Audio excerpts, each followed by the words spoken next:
और चलिए सीधा रुख करेंगे राजधानी भोपाल का, जहां राज्य स्तरीय शिक्षक सम्मान समारोह शुरू हो चुका है। जो आदर्श के रूप में इस प्रदेश में स्थापित हुए, उनको तो बधाई देते हैं, उनका अभिनंदन करते हैं।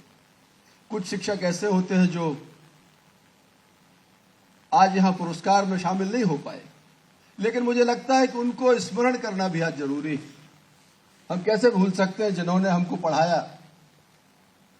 एक बद्री प्रसाद तिवारी जी हमारे शिक्षक थे, देहरिया जी जिनका भी विगत दिनों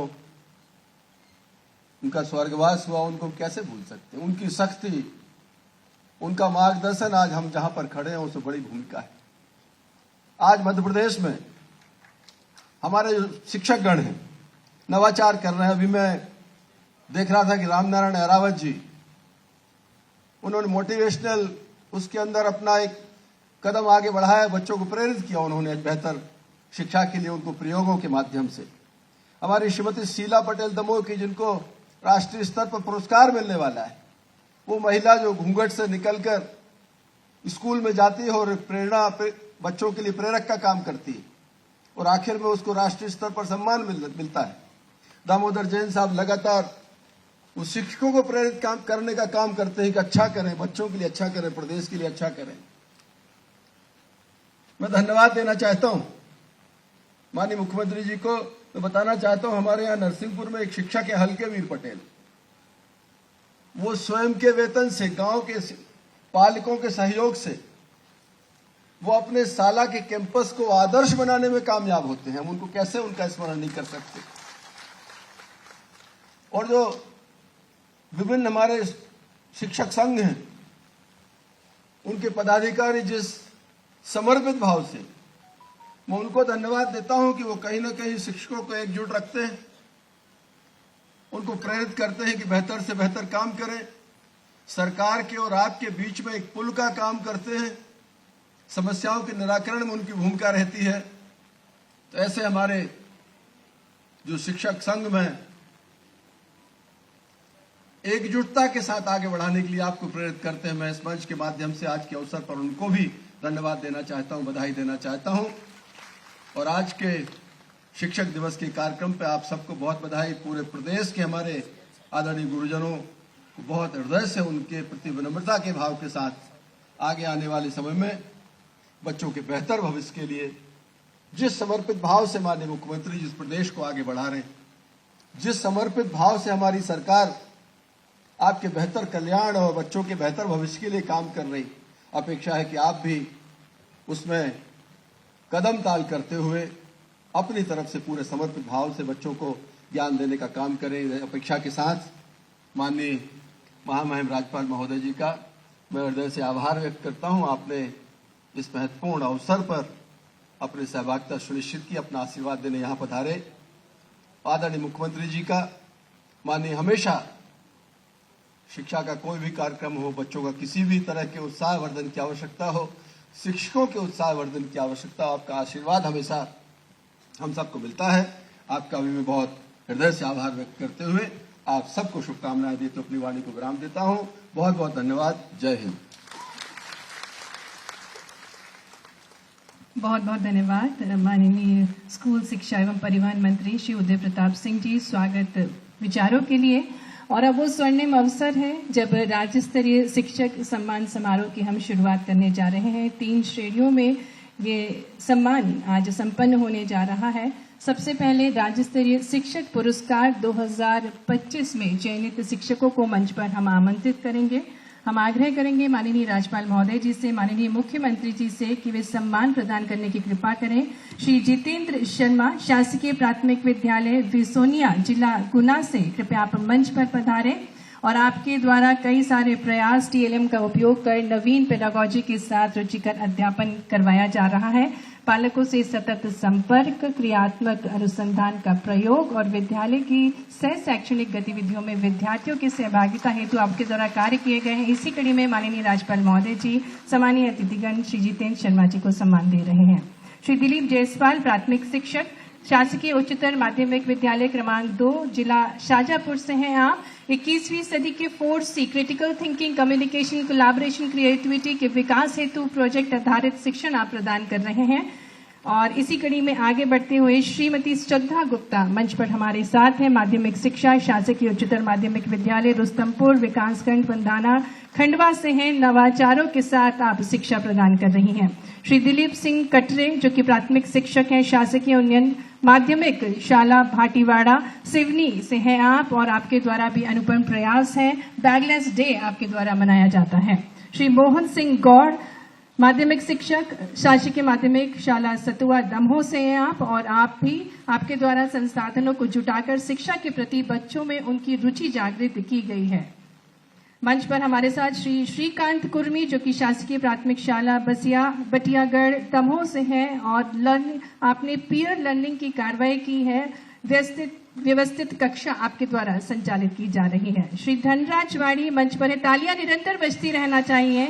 शिक्षकों का सम्मान किया जा रहा है। शासकीय माध्यमिक विद्यालय उबलगढ़ जोबट से श्री धनराज वाड़ी मंच पर है। नवाचारों के लिए आपको सम्मान दिया जा रहा है। श्री अपूर्व शर्मा माध्यमिक शिक्षक शासकीय माध्यमिक विद्यालय चंदेसरा उज्जैन से हैं आप, और ग्रामीण परिवेश में शाला त्यागी और अप्रवेशी छात्रों को शिक्षा की मुख्य धारा से जोड़ा जा रहा है। श्रीमती राधा शर्मा हमारे साथ मंच पर हैं। शासकीय उत्कृष्ट उच्चतर माध्यमिक विद्यालय बागधार से हैं। नवाचार के रूप में क्षेत्रीय बोली से मानक भाषा को जोड़कर शिक्षा प्रदान की जा रही है। डॉक्टर नरेंद्र कुमार उर्मलिया उच्च माध्यमिक विद्यालय गढ़ा जबलपुर से हैं, और आप गुणवत्तापूर्ण शिक्षण के साथ साथ नवाचारी पद्धतियां अपनाकर शिक्षा को उत्कृष्ट बना रहे हैं। श्री महेंद्र कुमार लोधी शासकीय उच्चतर माध्यमिक संभागीय ज्ञानोदय आवासीय विद्यालय सागर से हैं आप। 17 वर्षों से निरंतर कार्य कर रहे हैं उत्कृष्ट शिक्षा प्रदान करने में। श्री सौरभ कुमार शर्मा शासकीय मॉडल उच्चतर माध्यमिक विद्यालय बिरसा जिला बालाघाट से हमारे साथ मंच पर हैं। श्रीमती विनीता ओझा शासकीय जवाहर उच्चतर माध्यमिक विद्यालय रतलाम से, जिन्हें पुरस्कार दिया जा रहा है। डॉक्टर सरिता शर्मा माध्यमिक शिक्षक शासकीय एकीकृत हाई स्कूल पांदा जिला राजगढ़ से हैं। माननीय राज्यपाल महोदय जी, माननीय मुख्यमंत्री जी आपको सम्मान दे रहे हैं। अब अवसर है राष्ट्रीय शिक्षक पुरस्कार जिन्हें प्राप्त हुआ है, ऐसे ही 2 शिक्षक हमारे साथ मंच पर हैं।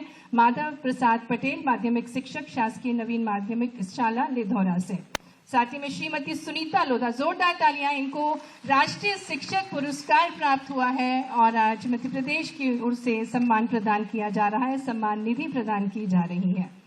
और जिस प्रकार से संगोष्ठी आयोजन की गई थी, राज्य स्तरीय शैक्षिक संगोष्ठी 2025, इनके विजेताओं को हम मंच पर आमंत्रित करेंगे। पुरुष वर्ग में प्रथम स्थान प्राप्त किया है डॉक्टर नीरज जैन ने, जो कि शासकीय संदीपनी उच्चतर माध्यमिक विद्यालय बड़ौनी से है, और प्रथम स्थान आपने पुरुष वर्ग में प्राप्त किया है। श्री पुष्पेंद्र गौड़ जिन्होंने द्वितीय स्थान प्राप्त किया, जोरदार तालियों के साथ अभिनंदन करें। महिला वर्ग में श्रीमती प्रियंका अग्रवाल जिन्होंने प्रथम स्थान प्राप्त किया है राज्य स्तरीय शिक्षक संगोष्ठी 2025 में। सुश्री नबिता मंच पर हैं हमारे बीच, जो कि उच्चतर शासकीय उच्चतर माध्यमिक विद्यालय दतिया से हैं, और आपका भी उत्कृष्ट प्रदर्शन इन संगोष्ठी में द्वितीय स्थान आपने प्राप्त किया है। एक बार जोरदार तालियां हमारे इन सभी शिक्षकों के लिए।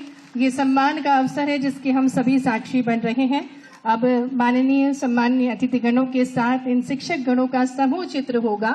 मैं सभी सम्मानीय शिक्षक गणों से निवेदन करती हूं कि वे मंच पर पधारें और एक समूह चित्र क्लिक किया जाएगा।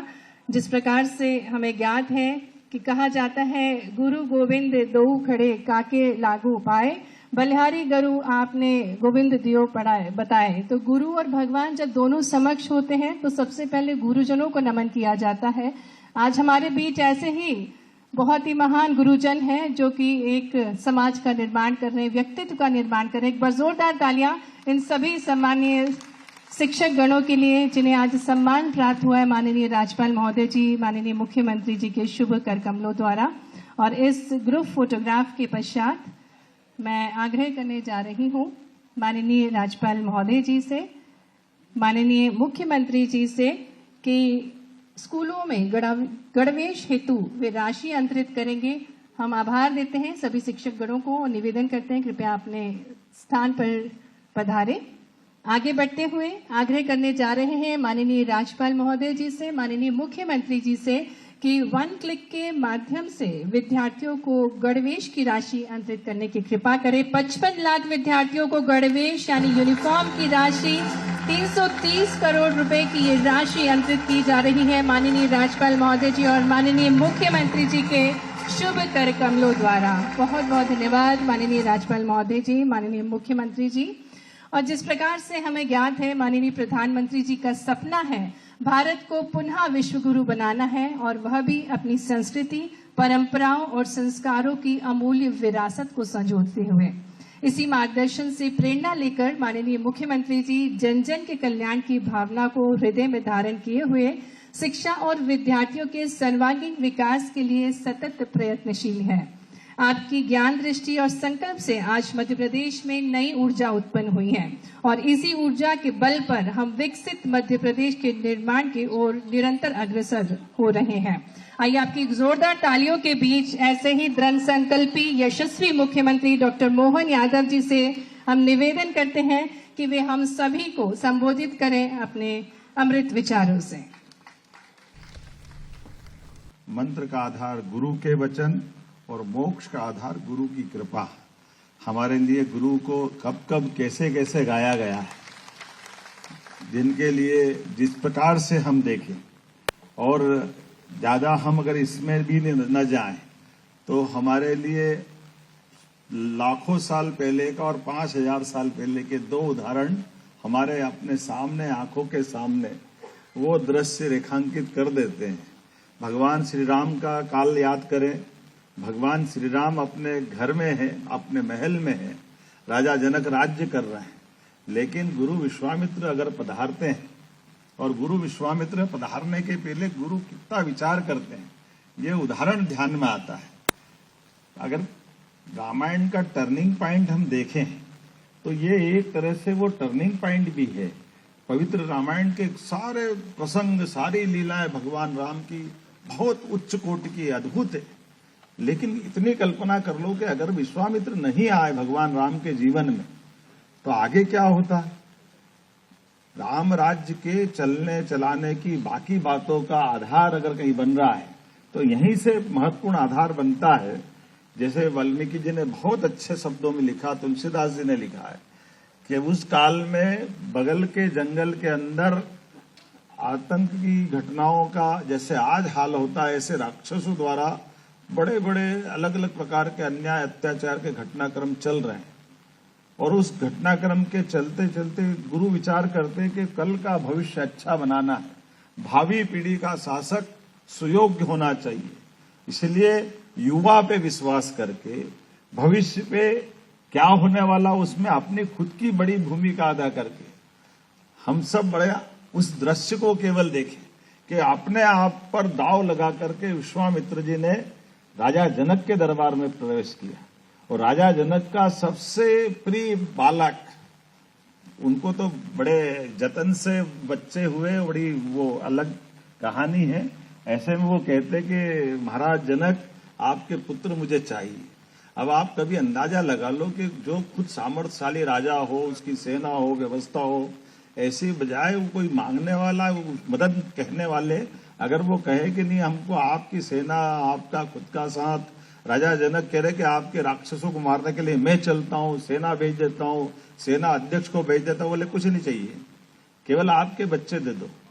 अब वो एक तरह से उनका आत्मविश्वास गुरु का कहाँ तक है और अपनी उस व्यवस्था के बलबूते पर उन्होंने कहा ये आप क्या मांग रहे हो, मेरे कलेजे के टुकड़े को आपको कैसे दे दूं। उन्होंने कहा नहीं वो ही चाहिए, इससे कम में कोई बात नहीं बनेगी।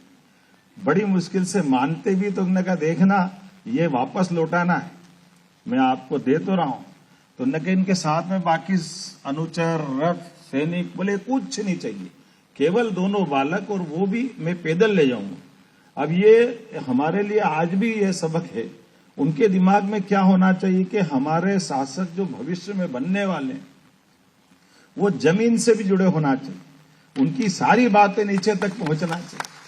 जनता की कठिनाइयों से रूबरू कराने के लिए वो नंगे पैर अपने साथ ले चल करके जंगल में जाते हैं और जंगल में आम व्यक्ति की तरह उनकी बाकी जिंदगी से रूबरू कराते हैं। तो सच्चे अर्थ में भगवान राम को श्री राम बनने की राह तो वही प्रारंभ हो गई जब वो अपने तरह से देखते हैं। फिर इधर बाकी घटना हमको मालूम है, हड्डियों के ढेर पूछते हैं ये किसके हैं, बोले ये ऋषि मुनियों के। ये कौन ने मारा, बोले मारीच सुबाहु ने मारा। फिर वो एक महिला राक्षस वो आ जाती है। ऐसे सारे घटनाक्रम में लेकिन ये कमिटमेंट था कि बस इनको मार के वापस लौटाना है। और गुरु कितनी रिस्क लेते हैं, अपने बच्चा अगर समझ में आ जाए, शिष्य अच्छा समझ में आ जाए, तो हम सब याद रखें कि उनने केवल अपने मारीच सुबाहु और इनको अंत करके वापस लौटाने वाले थे। लेकिन हमने देखा है कि भगवान राम का, विश्वामित्र का ये एक अभियान पूरा होता है तो उनको वापस लौटा देना चाहिए था। लेकिन उन्होंने कहा नहीं, यहां तक की परीक्षा पास हो गई, अब और ऊंची जगह इनको नया टारगेट देना चाहिए। और इसलिए हमने देखा कि वो स्वयंवर वाली घटना तो कहीं उस समय संवाद में, रामायण में तो नहीं आती है कि वो स्वयंवर में भी ले जाएंगे। वो तो अपने जंगल की बात थी। लेकिन अपने गुरु को अपने पे भरोसा, व्यवस्थाओं पे भरोसा और अपने शिष्यों को और आगे बढ़ाने के लिए वो स्वयंवर में भी ले जाते। और हम सब याद रखें, उस स्वयंवर में ले जाने के बाद भी एक नई संकट खड़ा कर दिया था। वो तो राजनीतिक रूप से सुलझ गया। वो धनुष जिनका टूटा वो छोटे मोटे महाराज नहीं थे, वो और बड़े वाले थे। उनको हम याद करें। वो उस समय के परशुराम जी का रौद्र रूप और वो सारी चीजें, वो तो भगवान राम की आनंद की लीलाएं हैं कि भगवान राम ने विनम्रता पूर्वक धनुष तोड़ने की घटना भी हो गई, माता सीता का वरण भी कर लिया। और जब लेकर आए तब तक भगवान राम का एक अलग जीवन का अध्याय कहां से कहां पहुंच गया। और ये जो उनका बाल्यकाल का कॉन्फिडेंस बढ़ा, वो कॉन्फिडेंस उनको वनवास में भी काम आया। और बात की रामायण हम सबको मालूम है। तो ये गुरु की महत्ता में बताने के लिए वो प्रसंग मुझे लगता है कि सबसे समसामयिक है, जिसके माध्यम से हमको समझ में आए। और कमोबेश भगवान कृष्ण के जीवन में भी वही है। कंस को मारने के बाद जब भगवान कृष्ण उज्जैन में अध्ययन करने आए और सांदीपनि जी के संपर्क में आए, और सांदीपनि जी के संपर्क में आने के बाद उनके पुत्र को लाने के लिए परशुराम जी के पास फिर भेजते। आपके बाद परशुराम जी खुद सुदर्शन चक्र देते। उससे वो अपने आतंकवादी तत्कालीन द्वारका के पास के उस यम नाम की जाति, अब हम गलती से, ये आज जामनगर हो गया गुजरात का, ये पुराना यमनगर है, जिसके आधार पर वहां भी युद्ध लड़ते हैं। और भगवान अपने गुरु पुत्र को लेकर के अपने आचार्य को लौटाते हैं। और उसके बाद में सुदर्शन चक्र और वहां से मिलने वाला पांचजन्य जीवन भर भगवान की धरोहर बन करके एक अलग रूप में लेकर, जब भी जीवन का सबसे बड़ा कष्ट आया तो उनने उंगली ऊपर करके भगवान के आशीर्वाद को तो पाया, जो सुदर्शन चक्र के रूप में जीवन भर लिया। मोदी जी भी सुदर्शन चक्र तो बना रहा है, जोरदार अभिनंदन करें। आज के दौर में भी दुश्मनों से सुरक्षा के लिए वो सुदर्शन चक्र से आज के सुदर्शन चक्र तक ये गुरुओं का प्रसाद ही तो है। इसलिए भारत ने अपनी राह हमेशा विश्व गुरु की बात कही है। तो गुरु के माध्यम से कहीं हम किसी को अपनी संस्कृति में दबाने की, किसी को डराने की, इस बात में विश्वास नहीं करते। जियो और जीने दो की बात करते। और शिक्षक के माध्यम से मानवता को संस्कार देने की बात करते। आज के जमाने में एआई का जमाना हो सकता है, रोबोट का जमाना हो सकता है। ये मशीनें तो बहुत अच्छी से अच्छी बना सकते, लेकिन संस्कार तो गुरु ही दे सकते हैं। ये संस्कार हमारी परंपरा से ही आते, और ये आज से नहीं, हजारों साल से आते। तक्षशिला, नालंदा, विक्रमजीत शिला, ये सारी चीजें हमारी इन प्रबंधन से यही तो निकल के आते हैं। और इसलिए ये जो शिक्षक दिवस की शुरुआत भी अगर हुई है, तो शिक्षक दिवस की शुरुआत हमने तो अपनी गुरु पूर्णिमा पे उसका आनंद लिया है। लेकिन सर्वपल्ली राधाकृष्णन ने अपने उपराष्ट्रपति का कार्यकाल पूरा गुजारने के बाद अपने लिए जब उनका जन्मदिन मनाने लोग आए, तो उन्होंने कहा मेरा मत मनाओ, मेरा जन्मदिन तो केवल ये शिक्षकों का सम्मान कर दो। तो अपना जन्मदिन मनाने के बजाय उनने अपने जन्म दिवस पर शिक्षकों का सम्मान कराया। तो पूरा देश तब से शिक्षक दिवस मनाने लग गया। ये हमारे लिए सौभाग्य की बात। ये परंपरा तब से चली आ रही है। और आज के इस अवसर पर जब इतनी अच्छी उत्कृष्ट परंपरा के आधार पर हमारे राज्य के अंदर ये दोनों बड़ी बड़ी घटनाओं का साक्षी मध्य प्रदेश है, भगवान राम के जीवन में बदलने का और उसके बाद चित्रकूट में साथ गुजारने का, भगवान कृष्ण का जीवन भी हमारे साथ ही एक तरह से उनने इस दौर से निकाला। और एक तीसरा गुरुपाद पूज्यपाद हमारे ओंकारेश्वर में शंकराचार्य जी का जीवन भी हमारे यहाँ से ही बदला है। एक गुरु कहाँ से, कालीकट के पास केरल से एक बच्चा आता, छोटा सा बच्चा, और एक गुरु से आने के संपर्क में बाद वो कहाँ से हमने देखा सुना होगा कि पारस से सोना बनता है लोगों को छुआने के बाद, लेकिन हमारे पास तो पारस मणि कोई भगवान कृष्ण को श्री कृष्ण बनाती है, कोई शंकर को शंकराचार्य बनाती है। ये वो धरती है मध्य प्रदेश की जिसके आधार पर वो दुनिया बदल जाती, वो आनंद बदल जाता। तो मेरी अपनी ओर से आज के इस अवसर पर आप सबको बहुत बहुत बधाई। और जब शिक्षक दिवस की बात होगी और अपनी सरकार माननीय मोदी जी के आशीर्वाद से लगातार सब वर्गों का काम कर रही, माननीय महामहिम का आशीर्वाद भी इतना जबरदस्त है, जोरदार अभिनंदन करें माननीय महामहिम मंगूभाई पटेल साहब के लिए। तो ऐसे में खाली बात से बात नहीं बनेगी, कुछ देना भी तो पड़ेगा। तो आज तो 55 लाख बच्चों को आज जब 330 करोड़ की राशि और गणवेश की मिल रही है तो एक बार उनका अभिनंदन कर दे उनके प्रकार से। और जब सांदीपनि विद्यालय बन रहा है, सांदीपनि विद्यालय का उत्कृष्ट माहौल बन रहा है, भविष्य की चुनौतियां के आधार पर आप अपनी अपनी भूमिका अदा कर रहे हैं और 15 साल का सर्वश्रेष्ठ रिजल्ट आपने दिया, जोरदार अभिनंदन अपने आप के लिए। क्या स्कूल हमारे सरकारी है, आप कोई भी किसी का भी एग्जाम करा लो, सीबीएसई बोर्ड से भी चुनौती दिलाओ तो मध्य प्रदेश बोर्ड कम नहीं पढ़ रहा है, हमारे बच्चे भी आगे बढ़ रहे हैं। आप यूपीएससी हो, एमपीपीएससी हो, कोई एग्जाम हो, हर जगह परचम लहराता दिख रहा है। तो हमारा सरकारी प्राध्यापक, सरकारी शिक्षक उन सबसे बराबरी से मुकाबला कर रहा है। हमें इस बात का गर्व है। आपके साथ साथ सरकार भी गौरवान्वित हो रही है। आपके माध्यम से जब हमको ये आनंद मिल रहा है तो परमात्मा की दया है, आपके लिए भी तो आनंद आना ही चाहिए। तो आज के इस अवसर पर शैक्षणिक संवर्ग के सहायक शिक्षक, उच्च शिक्षक, नवीन शैक्षणिक संवर्ग के प्राथमिक शिक्षक, माध्यमिक शिक्षकों को चतुर्थ कर्मोन्नत वेतनमान दिया जाएगा। जब देने की बात आ रही और 1,50,000 शिक्षक लाभान्वित, तो ताली ऐसी नहीं बजी जैसी बजना चाहिए। इन सभी शिक्षकों को हो सकता है अगली कैबिनेट तक 2025-26 में इसका लाभ देने के कारण से 117 करोड़ का लाभ आपको दिया जाएगा और ये भार हम पे पड़ेगा, लेकिन हमें इसका आनंद है। माननीय महामहिम के आशीर्वाद से हमारी सरकार सभी वर्गों की बेहतरी के लिए समान रूप से चल रही है।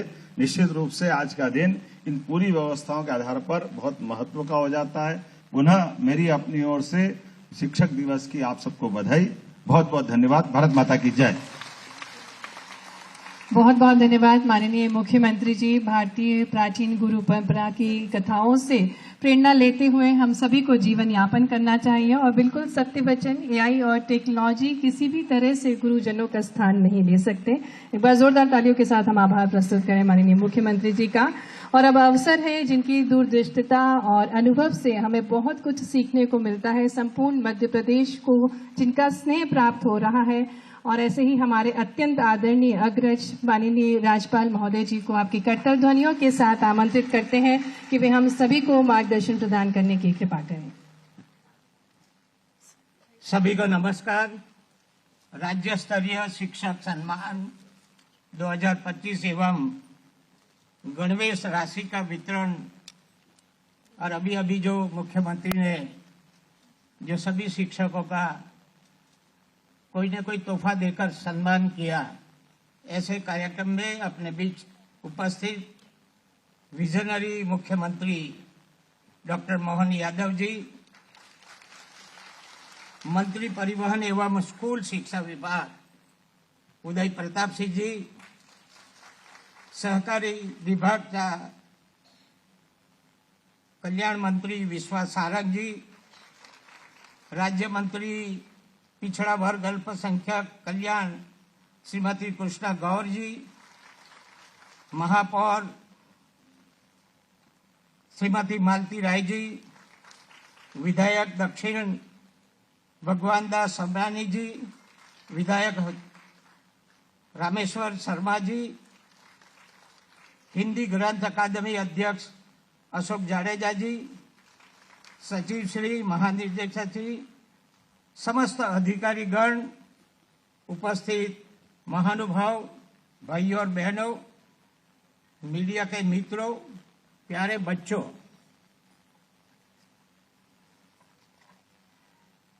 शिक्षक दिवस के उपलक्ष्य में राज्य स्तरीय शिक्षक सम्मान समारोह में राज्य के प्रथम नागरिक के नाते सभी शिक्षकों का अभिनंदन करता हूं। राष्ट्र के स्वतंत्रता आंदोलन के सेनानी, भारतीय संस्कृति के प्रबुद्ध पोषक, चिंतक और सहभागी डॉक्टर राधाकृष्ण जी की जयंती पर उनको नमन करता हूं। हर्ष है कि महान शिक्षाविद की जयंती पर उन शिक्षकों को सम्मानित किया जा रहा है जिन्होंने अपने कार्य की उत्कृष्टता द्वारा राष्ट्रीय शिक्षक पुरस्कार 2024 और 2025 राज्य स्तरीय शिक्षक पुरस्कार प्रति से सम्मान प्राप्त किया है। देश समाज के निर्माता शिक्षक होते हैं। वह भावी पीढ़ी को संस्कार, ज्ञान और कौशल प्रदान कर उनके व्यक्तित्व का विकास और चरित्र निर्माण करते हैं और भावी जीवन की सफलता के लिए तैयार करते हैं। समारोह राष्ट्र निर्माता शिक्षकों के देश समाज के निर्माण में उनके समर्पण और निष्ठा के प्रति देशवासियों का आभार प्रदर्शन है। शिक्षा वह शक्ति है और साधन है जो राष्ट्र को ज्ञान, कौशल और जीवन के मूल्यों से संस्कारित कर राष्ट्र को सामाजिक आर्थिक विकास के लिए सक्षम बनाती है। मुझे कहते हुए गर्व है कि हमारे यशस्वी प्रधानमंत्री श्रीमान नरेंद्र मोदी जी ने विकसित भारत निर्माण में शिक्षकों की भूमिका को नया आयाम प्रदर्शित किया है। उन्होंने देश की स्थानीय पहले से हमारा बच्चा कैसे तैयार आज कहाँ बैठा है, ऐसे सभी के मन में इतनी अच्छी भावना पड़ी हुई है सारे समाज में।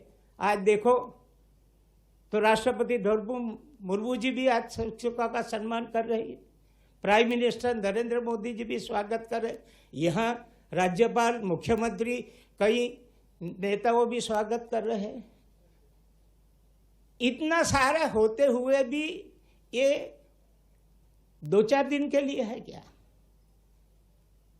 लंबे समय तक शिक्षकों की जो मर्यादा है, आदर है, सम्मान है, वो अच्छी तरह समाज को समझना भी बहुत आवश्यकता है। एक दिन का कार्यक्रम नहीं है। मैं थोड़ा गहराई में, समय की भी पाबंदी है, मगर थोड़ा समाज में जब भी घूमता हूं तो कहीं देखता हूं मैं। यहाँ रामायण की बहुत अच्छी बात मुख्यमंत्री ने बताई, कृष्ण जी की बात बताई। मैं समझता हूं शिक्षकों का सम्मान अपने घर से शुरुआत होता है क्या? अपने समाज से होता है क्या? ऐसे शिक्षकों को समाज के बीच में जाकर उसका सम्मान हो तो और अच्छा रहेगा। ये सब चुने हुए लोग तो करते हैं, मगर हम घर से शुरुआत करते हैं क्या? यहाँ रामायण की बात बताई, विश्वामित्र जी आए थे बच्चे को लेने के लिए, तभी सबका मन में दुख तो था, क्योंकि प्यारे बच्चे को कौन देता है, सब जानते हुए। मगर असल जो गुरुकुल की जो व्यवस्था थी उसमें जाना पड़ता था। हमारे बच्चे भी आज हम घर में बहुत बच्चे को अच्छी तरह प्रेम भाव से बड़े करते हैं, बड़े बच्चे को सिखाते भी है कि बेटा गुरु का आदर करना चाहिए, सम्मान करना चाहिए। सही में बच्चे को घर में हम कहते हैं क्या? ये मैं खास करके कई लोगों की बात नहीं करता, समग्र समाज की बात करता हूं। कभी कभी क्या बच्चा 3-4 श्रेणी में हो तभी ठीक, 5वें के बाद बच्चा थोड़ा समझदार बनता है। यहाँ भी थोड़े छोटे छोटे बच्चे बैठे हैं, 5वीं से समझ वाला बच्चा तैयार होता है। कभी क्या घर में तो बहुत हमने स्वतंत्र बच्चे को दिया है, जो चाहता है अभी छोटे बच्चे को भी खिलौना दे दिया है, मोबाइल। सुबह में उठकर वो सीधा पूजा की बात नहीं करेगा, मगर टीवी चालू करेगा। हम ये बच्चे को भविष्य में कैसा बनाना चाहते हैं वो हमको देखना चाहिए। हमारे सामने गुरु है, आदर्श गुरु है, समाज इतने बड़े बड़े लोग सम्मानित करते हैं, राष्ट्रपति से लेकर सभी जगह सम्मान होता है, ऐसे गुरु के लिए हमारा बच्चे के मन में क्या पड़ा है, वो जब जाता है